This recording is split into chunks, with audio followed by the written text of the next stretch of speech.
Creo que esto es muy importante de hablarlo porque trae a la conversación y ojalá entonces a la conciencia de cada uno de ustedes.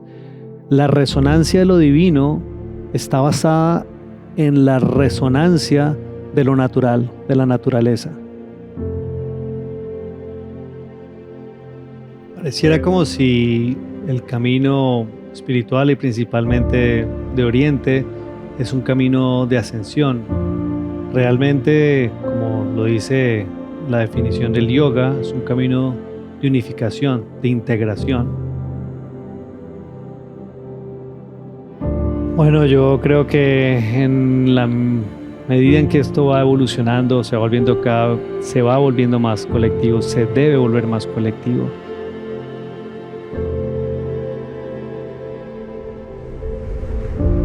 Y yo últimamente soy muy cuidadoso, muchas personas también me piden iniciación. Hay que tener mucho cuidado con estos procesos iniciáticos porque en últimas muchas veces lo que generan es un enganche manipulador y lo que hacen en lugar de ser una fuente de liberación, lo que hacen es una fuente de esclavización y de manipulación, como tristemente tanto se ha visto en el campo espiritual. Entonces,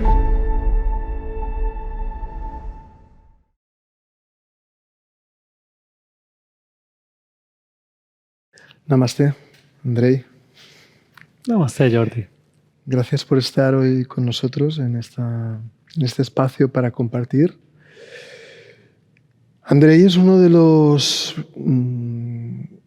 grandes profesores de yoga que están compartiendo a nivel internacional.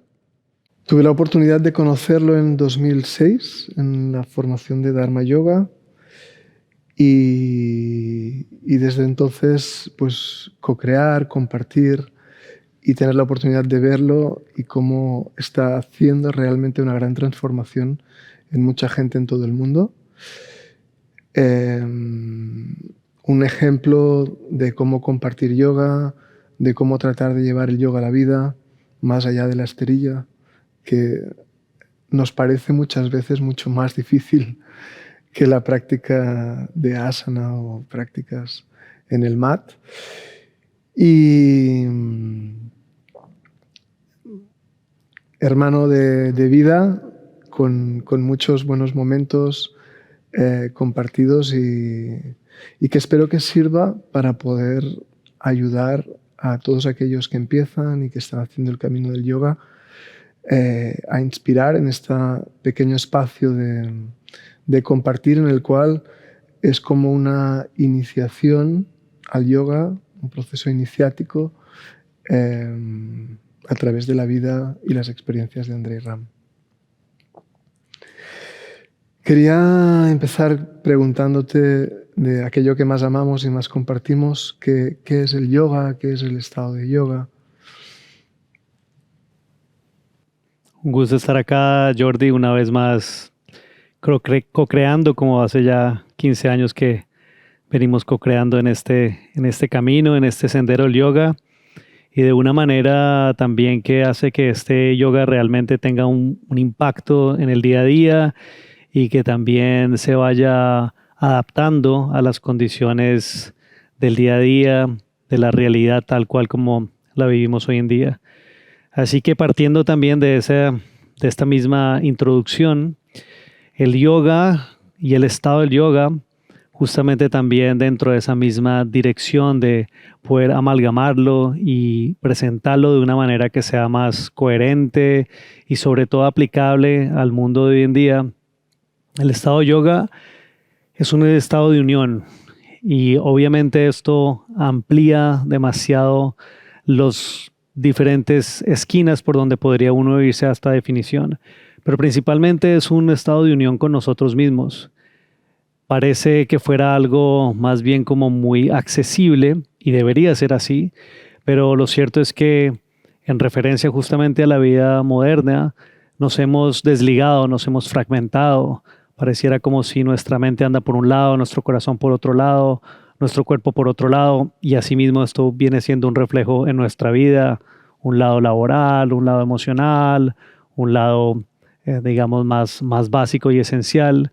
Entonces, justamente ese estado de yoga es una posibilidad de integrarnos en nosotros mismos, de tomar todas estas partes y unificarlas bajo un solo ente que es justamente nuestro ser.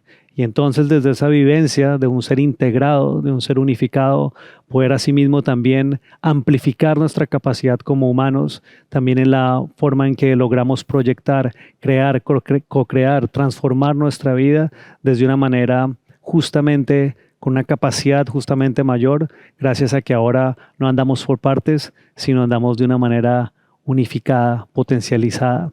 Y yo creo que esta sería una buena manera de introducir esto que es tan profundo del estado del yoga de una manera que tenga un acceso fácil y aplicable dentro del mundo que vivimos hoy en día. Y por supuesto, cuando uno entonces se integra, se centra en su esencia más profunda, en su ser más profundo, por supuesto que ahí es una puerta de entrada también hacia el acceso de todo aquello que es aún más profundo, que escapa al entendimiento mental y son justamente los aspectos del espíritu, que es lo que esencialmente somos, y de aquello a lo que está ligado todo espíritu y de aquello a lo que gestó tanto todo espíritu como toda creatividad. Claro, ese sería un nivel más profundo de hablar entonces de ese estado de yoga, de poder como conciliar esa relación con esa fuente primaria, fuente divina, fuente suprema, como quieras decirla. Pero me siento más cómodo pudiendo hacer esta introducción justamente desde ese estado de unificación de nuestro propio ser.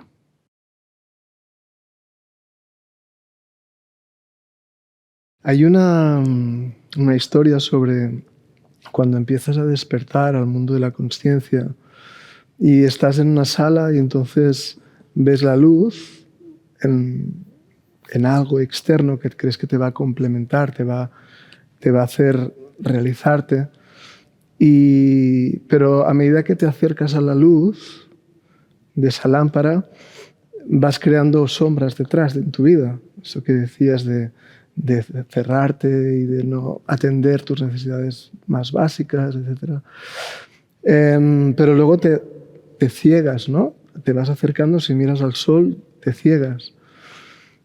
Pero luego, en algún momento, te das cuenta que esa luz lo que hace es alumbrar todas las esquinas. La luz está en todos lados.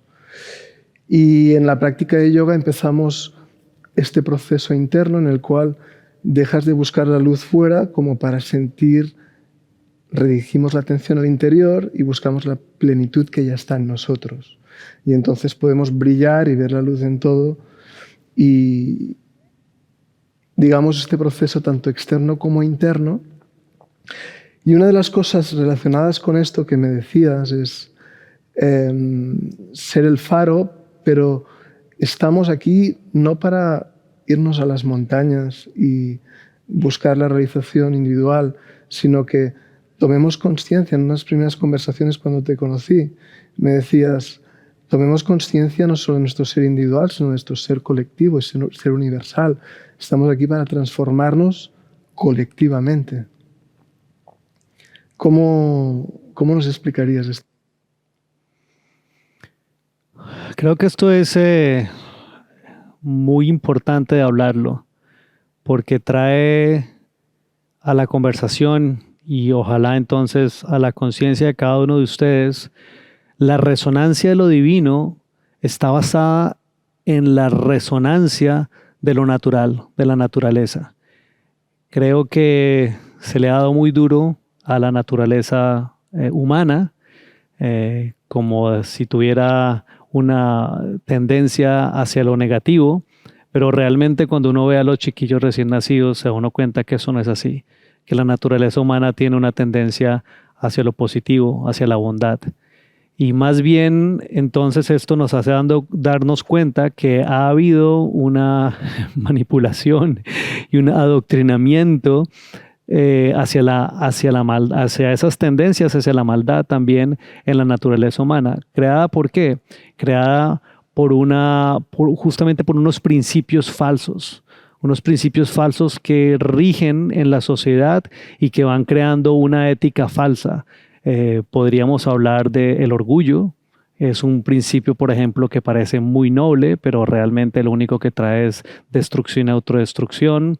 En un amplificado podríamos hablar del principio de patria, del principio de patriotismo, lo cual parece muy noble, pero lo único que trae es conflicto, violencia, una razón para enfrentarse al otro.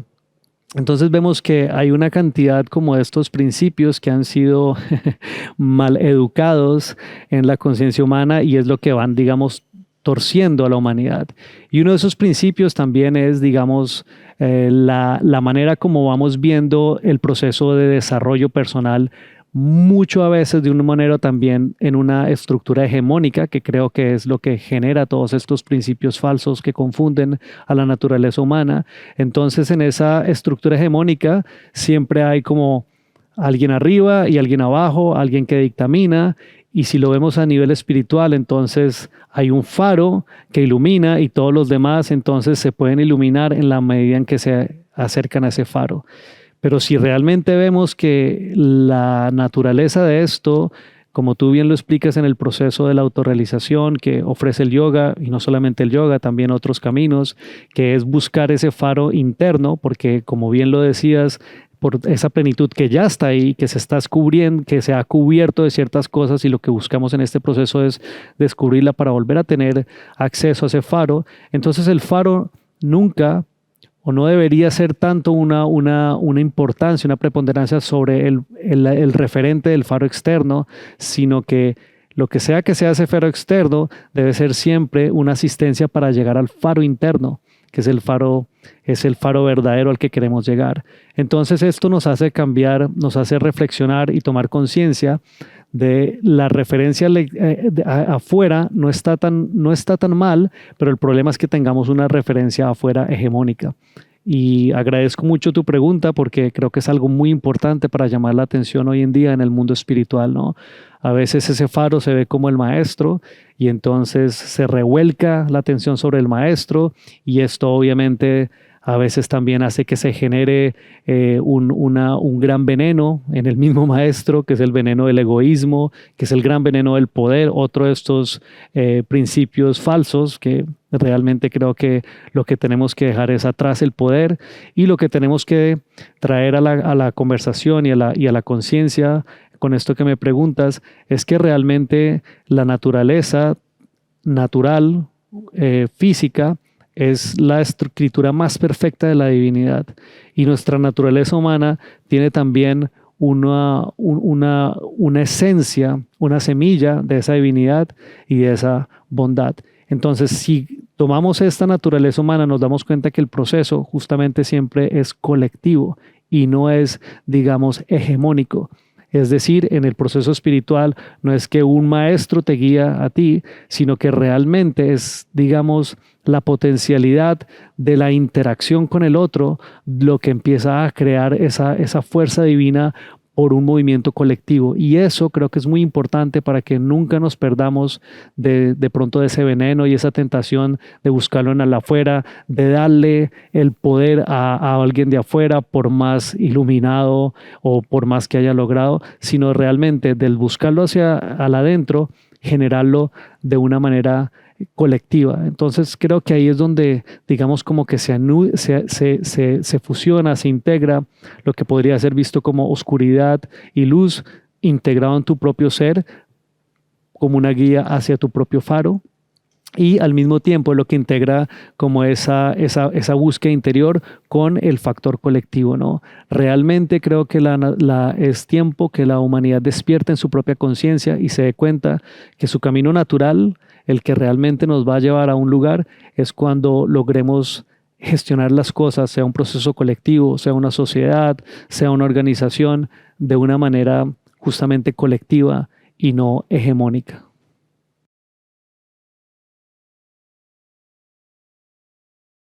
Algo que puede ser contraproducente en este camino espiritual, ¿no? Como a veces necesitamos esa humildad para encontrar nuestra grandeza.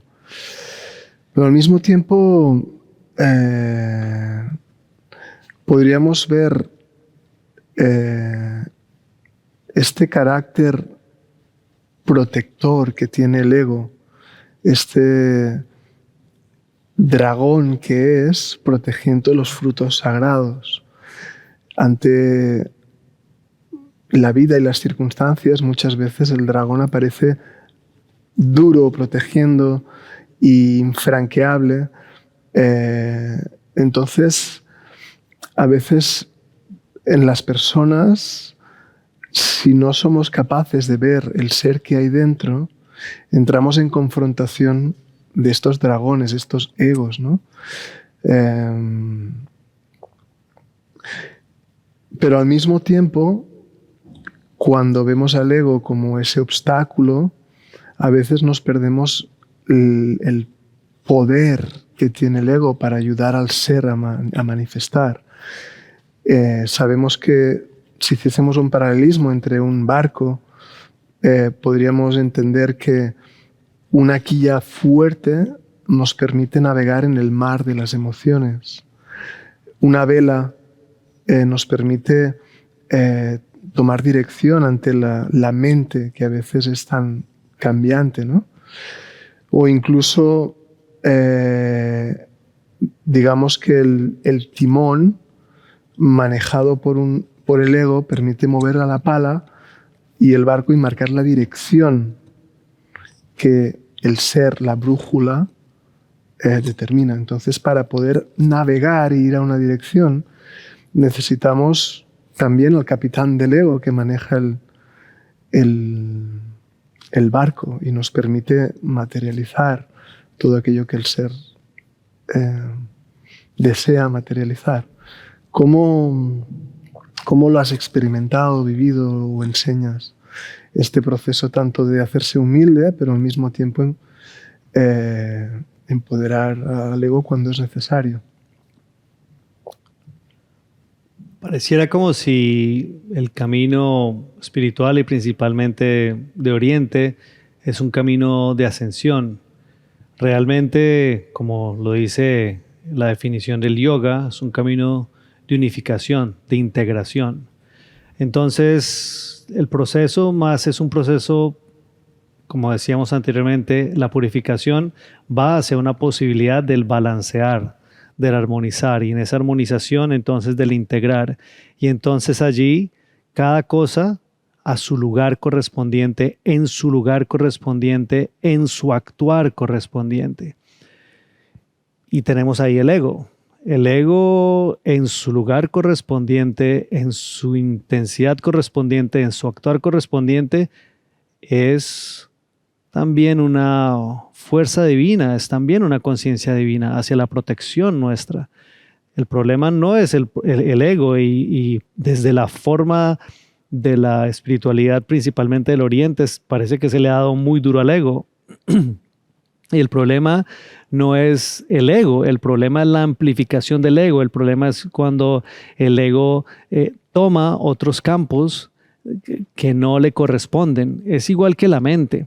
Cuando la mente trata de tomar el campo de la creatividad, de la gestión, del resolver, se vuelve un desastre, como lo vemos en el mundo, porque la mente no tiene el lugar de la creación, no crea, la mente no crea nada, la mente lo que hace es procesar toda, la mente lo que es un puente entre el interno y lo externo, un puente que permite procesar los deseos hacia las ideas también son puentes como función de la mente. Entonces la mente es increíble y no hay ningún problema en la mente desde lo procesual, desde el puente que ofrece, pero cuando se trata de resolver desde la mente, crear desde la mente, ahí la mente no tiene un potencial, la mente lo que hace es que procesa, pero eso ya viene de otro lado, recibe el impulso, los neurotransmisores están transmitiendo porque tienen una información. ¿De dónde vino esa información? Bueno, ahí es donde yo quisiera pronto ver a una ciencia que busque la fuente y no simplemente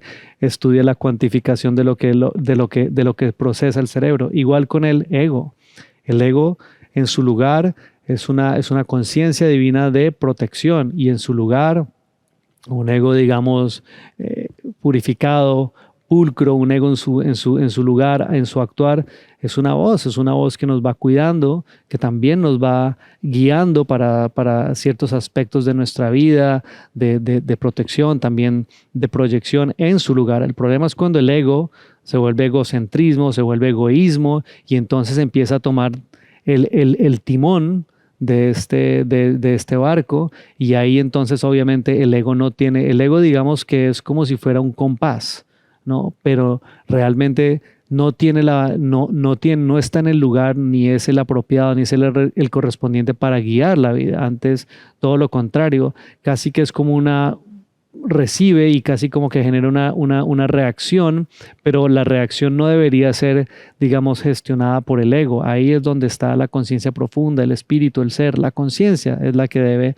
entonces tomar el timón de ese bote.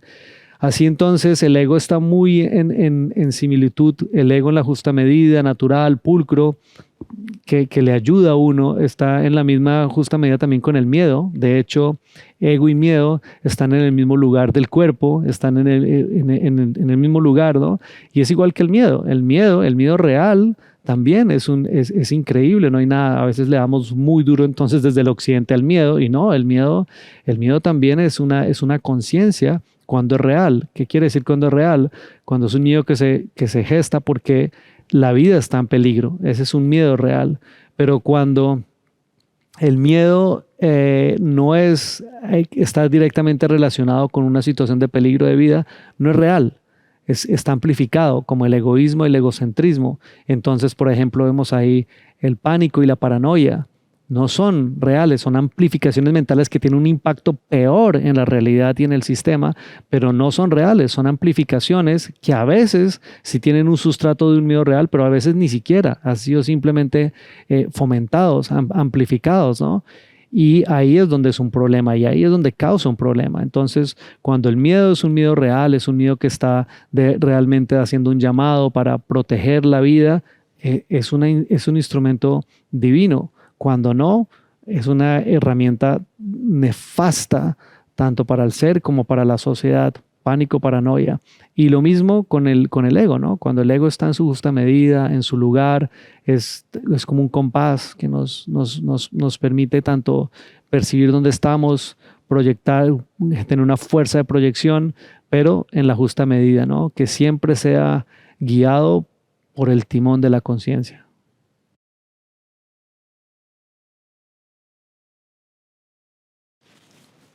En esta figura del maestro hemos tenido la suerte de contar con un mismo maestro. En este caso, llegué a conocerte a través de Dharma Mitra.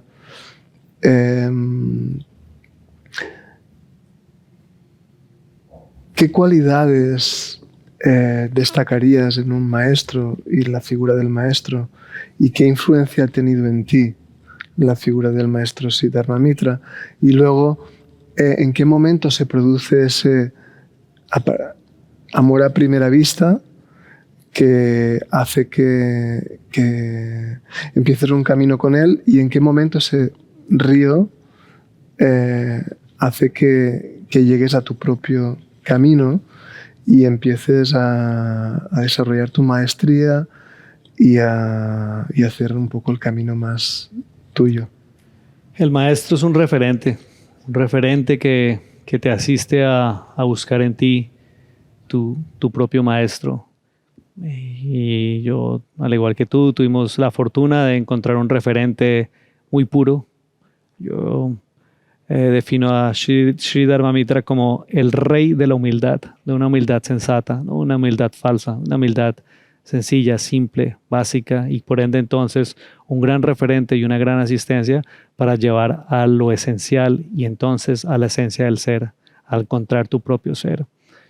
Eso es lo que me ha ofrecido desde su ejemplo de vida, y en mi caso, cuando es que uno parte, bueno, uno nunca parte, el vínculo se mantiene ahí, porque a la larga, si el maestro ha sido un referente y un asistente, entonces es un gran amigo, y la amistad perdura para siempre, el vínculo perdura para siempre. Y cuando naturalmente el proceso ha crecido y ha logrado una madurez Esta práctica es tan grande como el ser que en algún momento uno no se la puede quedar y entonces tiene que ser compartida, y esa fuerza del compartir es lo que logra justamente o genera más bien que uno salga a también ser fuente del compartir, que si en un primer momento recibe uno como referencia y asistencia del maestro, en un segundo momento empieza uno a, más que encontrar en uno, eso lo empieza uno a motivar, a empujar, a guiar en la vida, a llevar por la vida, y ahí entonces se abre el compartirlo. Y tal vez ahí es donde se encuentra esa liberación de la autonomía, y del ser fuente para otros.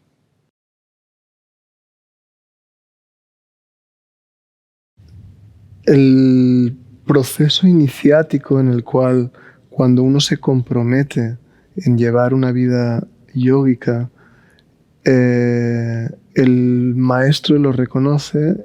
Hay un proceso iniciático. Ambos fuimos iniciados por Siddharma, y en este proceso iniciático el maestro te da un nombre, te da un mantra. Nos dio Om Ram, Ram Om, esta conexión que tenemos con Dharma. Preguntaría por un lado este proceso iniciático, ¿cómo lo viviste?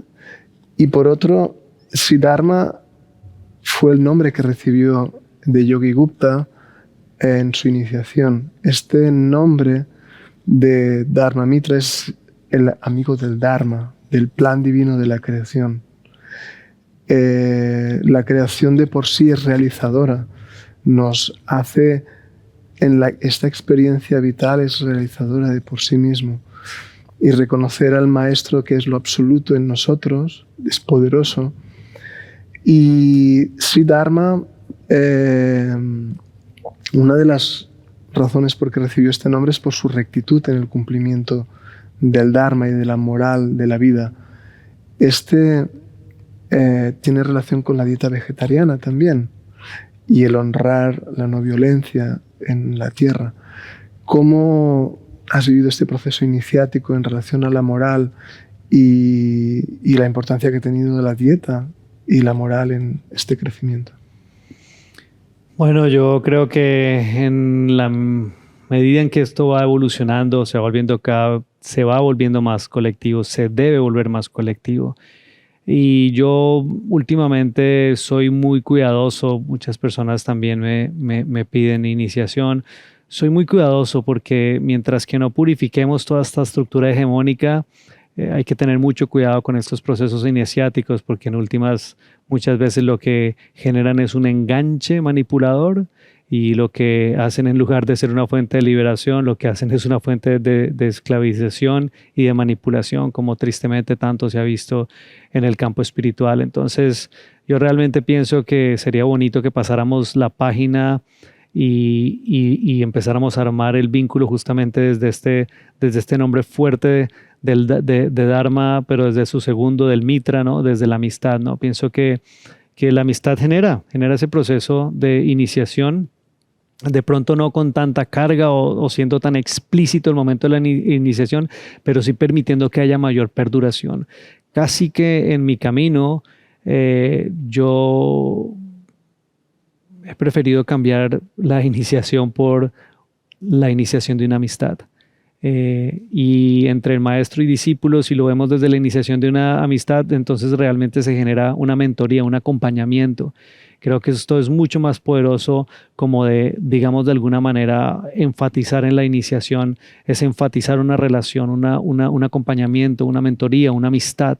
Esto sí realmente acompaña, y sobre todo porque hay mucho ruido y hay mucha manipulación en la búsqueda espiritual, y sobre todo en la iniciación.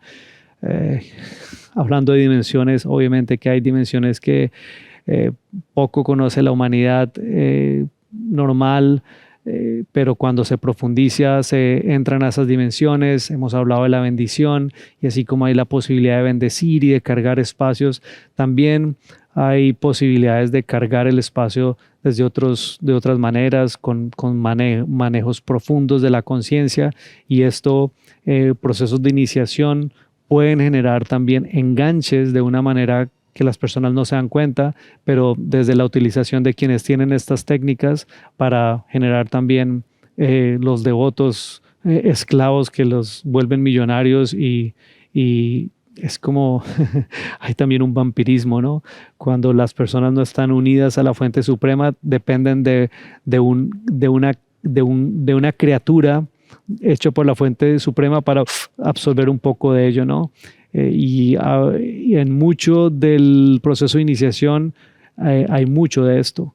Cuando las personas están unidas a la fuente suprema, no porque uno dentro de uno tiene acceso directamente a ellos, ¿no? Pero a veces hay unos lugares donde las personas se han resbalado, y por una búsqueda del poder psíquico y por una búsqueda del poder de la conciencia, terminan haciendo unos acuerdos que a veces ni siquiera ellos están conscientes de ello, y esos acuerdos les hace entonces perder su acceso directo a la fuente, y entonces volverse como unos vampiros que van tratando de absorber de esos que se vuelven discípulos, y que se vuelven discípulos por el enganche de la iniciación.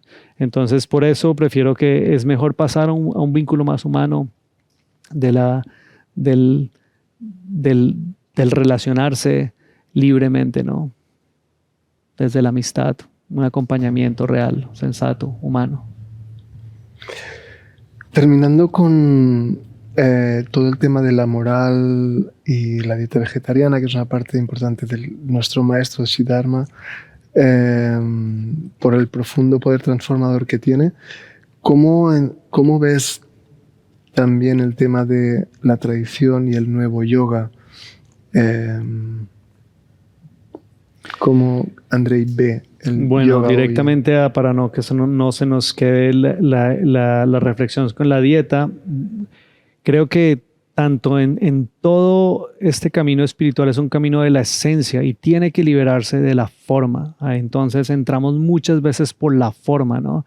Y en mi caso, por ejemplo, entrar desde buscar una ética, un principio de no violencia, de no fricción respecto a mi relación con lo que como.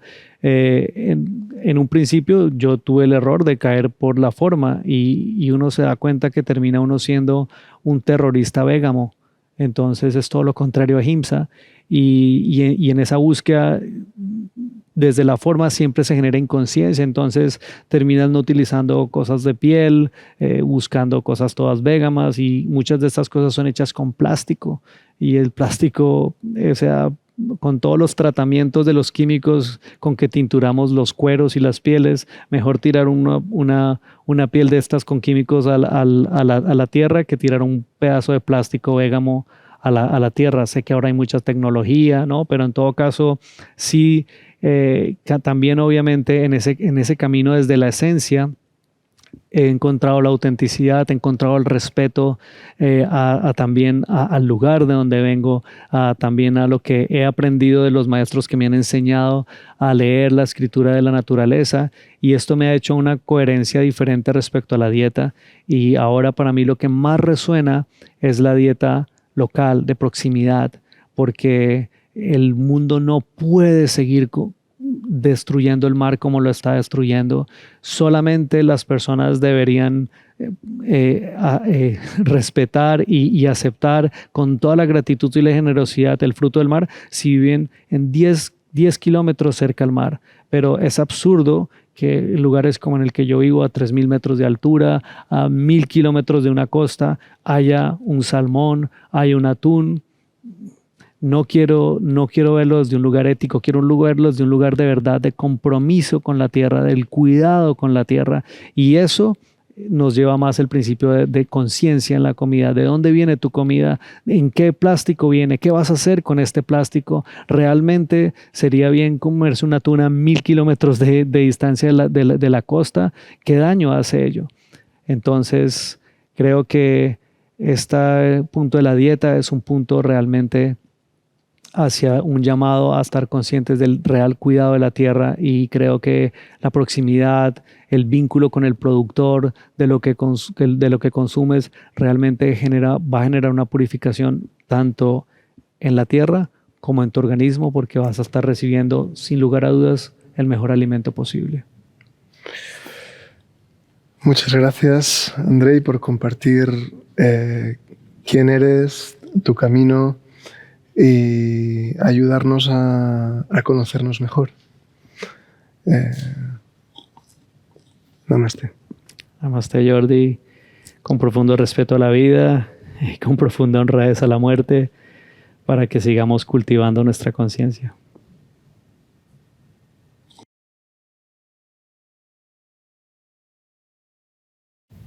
En este último tiempo he estado haciendo un poco de broma experimental, en el cual cuando me encontraba con gente conocida, les preguntaba: ¿has pensado hoy en Dios? Y curiosamente, en la mayoría de la gente ha habido una sorpresa, un cuestionamiento. ¿Por qué me preguntas esto? Más bien un salir de estudio que no responder sobre la pregunta, ¿no? Pero esta semana al recogerte y verte, pues te lo pregunté, así como he cogido el hábito de hacerlo. Y tu respuesta fue, obviamente, reír y sonreír y decir: sí, claro, he pensado en Dios, pero más que eso, lo siento en todo momento, ¿no? Y fue una respuesta tan natural y tan anclada en esto que hablábamos, ¿no? De la naturalidad de la integración de los principios y de las distintas sendas. Sin duda fue la respuesta más de corazón que he encontrado en estos tiempos, aún y compartir con gente muy, muy devocional, pero hemos compartido las enseñanzas de un maestro, Siddhartha Mitra, que nos ha hecho despertar la devoción y compartir este sentido de gozar de la vida, disfrutarla, pero expresando este estado de felicidad, ¿no? Recuerdo una cena que estuvimos con Yanis Andritsos Dharma, que estaba jugando con una paja que daba vueltas, poniendo la mano y haciendo ver que movía la paja con la mano, pero realmente lo hacía con la nariz, haciendo pranayama, porque domina sacar el aire por una sola nariz. Pero es que con él siempre es estado de felicidad, de broma, de alegría, la mayor parte del tiempo. Este estado del ser de ananda, de dicha y de gozo compartido. ¿Cómo ha sido para ti conocer a Dharma, esta experiencia de devoción, de felicidad, Jordi, me preguntaste si había pensado hoy en Dios, y realmente lo que te dije fue, pues no, he sentido a Dios. Y luego en esa conversación que se abrió, digo, ¿de qué le sirve uno pensar en Dios si no lo siente? No. Lo que es que hoy he sentido a Dios y cultivo, porque no es digamos, de hecho, porque es la conciencia, ¿no? Si mueves la conciencia de ahí, dejas de sentirlo. Si diriges la conciencia allí, por ahí es donde comienzas a poder sentirlo, obviamente, cuando se haya quitado todos los obstáculos, distracciones, ruidos que no te permite sentirlo, porque está dentro de nosotros. Es la fuente que está dentro de nosotros. Entonces, es un cultivo, ¿no? Constantemente. Y claro, era sentir a Dios, es sentir la fuente, sentir, porque eso es vivirlo y vivir desde allí. Y esto es lo que hace una gran diferencia en la vida. Vives desde tu pensamiento, vives desde tu mente, o realmente vives desde el vivirlo, desde el vivir la vida, no solamente por vivir la vida. No se puede vivir a Dios, sentir a Dios si no se vive la vida.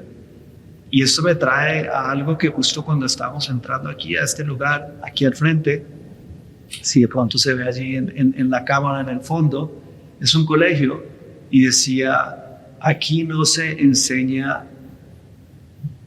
aquí se enseña a pensar, no se enseña qué pensar. Lo ve uno y dice, qué bonito, ¿no? Pero a mí la verdad no fue suficiente. Y creo que ese es el problema, ¿no? Qué bien que por lo menos ya no se esté tratando de hacer el trabajo de no manipular el pensamiento y lo que se pone a pensar. Qué bien que ya se esté estructurando a que el pensar sea libre y que el pensar entonces logre procesar ciertas cosas, pero no es suficiente. Me encantará venir en 10 años y pasar por acá y decir, aquí antes enseñábamos a pensar, hoy enseñamos a vivir. Hoy asistimos el aprendizaje del vivir, tal vez, porque no se puede enseñar a vivir, pero sí se puede asistir el aprendizaje del vivir. Y creo que es también otro de los problemas que está generando tanta enfermedad en el mundo hoy en día. Es todo pensar. Lo vemos como lo más sublime del mundo y es muy sublime, pero no es la fuente. No es la fuente. La mente no crea nada, lo procesa todo. Y eso es maravilloso cuando puedes reflexionar lo bello. Pero lo cierto es que entre ese pensar nos hemos perdido y entonces ahora pensamos mucho pensamiento, que es mucha idea, y entonces ya no nos desvinculamos de la realidad y por eso hay tanta incongruencia en la manera como vivimos a todos los niveles, ¿no? Religioso, científico, hoy día las ciencias como la religión, no, digamos, es como el gran andamiaje ya de creencia, no necesariamente de conocimiento, y porque tal vez ya no está basado tanto en la experiencia como antes el experimentar, que es lo que guía hacia la vida, sino más en la información, ¿no? Entonces, ahí está justamente más, es el vivir, y para eso es que necesitamos tranquilizar la mente, para que la mente pueda entonces procesar lo que está trayendo la vida y además y se integre al vivir en lugar de que bloquee el vivir, que es lo que ha pasado, lo que está pasando hoy. La mente como la estamos utilizando, lo que está es bloqueando el vivir. Estamos pensando vivir y no estamos viviendo. Pensando vivir y no viviendo el vivir. Y esto pues obviamente lleva hacia lo que compartes de Sri Dharma Mitra y de esa necesidad como del juego. El juego es una herramienta tremendamente eficaz y útil para restituir el vivir, ¿no? Y tú lo ves en los grandes científicos que estaban practicando la esencia y el principio de la ciencia, que no se distrajeron con la información y el conocimiento y el data, ¿no? Como Albert Einstein, lo ves constantemente como él trae, ¿no?, esa necesidad de la importancia del juego, de la importancia de que el espacio más importante en los colegios es el tiempo de recreo, de receso. De ahí sí las almas, los espíritus, los seres vivientes viven, brillan, y ahí la mente entonces se ilumina, brilla y empieza entonces a procesar y a capturar cosas diferentes. Entonces ahí hay un potencial en el juego, en el gozo. Por eso Ananda, que es como digamos la cualidad del espíritu, se habla de dicha, de gozo, de plenitud, no se habla de conocimiento y de saberlo todo, saberlo todismo. Y esto es hermoso, por ejemplo, de maestros como Dharma, ¿no? Creo que las respuestas más hermosas que yo he recibido de Dharma y impactantes son cada vez que su respuesta es no sé. Y entonces le abre uno la posibilidad de vivirlo, ¿no? Lo baja uno de la mente y lo pone uno en la vida, ¿no? Y estamos ahora temerosos del no sé, cuando es lo más sensato y lo más coherente con la vida, porque la vida está basada en la incertidumbre. El campo de la vida es la incertidumbre. Si uno piensa y pone todas las hipótesis que quiera hacia una certidumbre en la vida, ahí ya se va a perder de la vida, ahí ya se va a desconectar de la realidad y va a generar simplemente una idea, una ideología que desconecta de la realidad. Entonces ese humor y ese buen humor, ese gozar la vida es muy importante. Y si uno va a buscar una guía espiritual, es importante que uno no se vaya a nublar con el sabelotoísmo y supuestamente el conocimiento. Hay que ver la esencia de vida. El ejemplo de vida del maestro es en la esencia de su pureza, de su estado puro, de su estado liviano. Yo creo que el fruto de la espiritualidad definitivamente no es el conocimiento. El fruto de la espiritualidad es el alma, y el alma, cuando está más cultivada y más madura, es más suave, es más sutil, es más alegre, es más dichosa, es más amable, no más seria, no más controlada, no más seca. No, es afable, es amable, es suave. Y por eso ahí es donde hay que, cuando van a buscar un maestro, asegúrense de que es un maestro suave, un maestro amable, un maestro que emana gozo, plenitud, dicha, y todo eso es suave, liviano, no es denso como la seriedad a veces del conocimiento seco, o conocimiento seca y solo conocimiento con información seca y desliga de la vida, y entonces desliga del alma. Y es muy importante, a veces nos deslumbramos por conocimiento, nos deslumbramos por poderes de control, ¿no? Y ahí nos deslumbramos y luego uno lo ve, ¿no? Yo respeto, pero pues también sacando, es importante reconocer y sacar la verdad, ¿no? Todas estas cosas de Satya Sai Baba, que generaba, podía generar elementos, ¿no? Y hoy en día pues tenemos otra tecnología que permite ver que efectivamente era solo un truco, no estaba generando ningún elemento.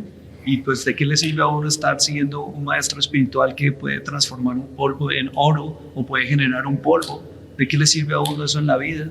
¿De qué me sirve a mí crear en la vida un polvo cuando tengo que enfrentar que el chiquillo del peque de 2 años está en un hospital con una condición difícil que enfrentar, o que se me murió un familiar, o que tengo un problema en generar una economía estable para mi familia? El polvo, pues, y de pronto puedes engañar por un tiempo, ¿no? Mostrando, y te pueden dar dinero por eso, pero ¿y al espíritu esto qué le funciona, ¿no? Entonces creo que hay que buscar más esa cualidad de la amabilidad, de la suavidad, y por eso es que surge mucho en estos maestros como esas cualidades. Y quisiera terminar presentando algo, compartiendo con ustedes algo muy importante de ese cultivo del alma, y es que se ha visto muy negativo la vulnerabilidad. ¿Por qué? Porque es el control, el poder, el conocimiento, el saber, y eso nos ha llevado a un camino donde supuestamente el poder es algo bueno, y ahí entonces por ahí entran todos los valores donde supuestamente el orgullo es bueno, donde supuestamente el patriotismo es bueno, y este último lo que es simplemente una mentira para generar violencia, opresión sobre el otro, desvincularnos del otro, una sola nación, la tierra, una sola nacionalidad, la humanidad. Y el orgullo lo único que lleva es al resentimiento, a desvincularse de uno, taparse uno, no permitirle a uno llegar a esa alma. Y todo esto está ahí por supuestamente la importancia del poder, que el poder es lo que hace que estemos no creando y recreando la vida, sino produciendo destrucción. En cambio, en el otro lado, y principalmente nosotros los hombres, nos han inducido que la vulnerabilidad es una fragilidad. Y cuando tú ves un maestro de estos que ha cultivado su alma, su espíritu y su conciencia, ¿qué es lo que ves? Que es altamente sensible, altamente vulnerable. La meditación lo hace uno vulnerable. ¿Cómo vas a expandir la conciencia si no eres sensible? ¿Cómo vas a expandir la conciencia si no eres vulnerable? La vulnerabilidad me hace sentir. Y la vulnerabilidad me hace sentir no solamente a mí, sino al otro. Y entonces me hace relacionarme con el otro desde un lugar diferente, amable, de buscar la conexión y no la fricción. El poder siempre va a buscar la fricción y va a terminar en un conflicto que violenta a uno y al otro. La vulnerabilidad es como una lubricación de la vida. Te hace que dejemos de golpear y empecemos a abrazar a la vida. Que dejemos de golpearnos contra la vida por pensarnos cabezaduras y empecemos a integrarnos, a amigarnos con la vida, a abrazarnos con la vida. Y esto parte desde la vulnerabilidad, no del poder. Y esto es muy importante para el hombre masculino. Nos han engañado. Lo que nos engrandece, nos armoniza, nos unifica y nos da plenitud y satisfacción es nuestra posibilidad de vulnerabilidad. Y ahí seremos buenos servidores, seremos buenos hombres, hombres que saben amar a una mujer. Maduración sexual, evolución sexual, aprovechar el sexo como lo más hermoso que permite percibir el amor humano. Solo se va a lograr cuando los hombres nos vulnerabilicemos. Y ahí sí sabremos abrazar, sabremos amar, y entonces también podremos recibir toda la grandeza de la sexualidad, porque habremos logrado una maduración de la sexualidad en lugar de seguir generando tanto abuso, tanto daño de algo tan hermoso y puro que debería vincular amor en lugar de violación.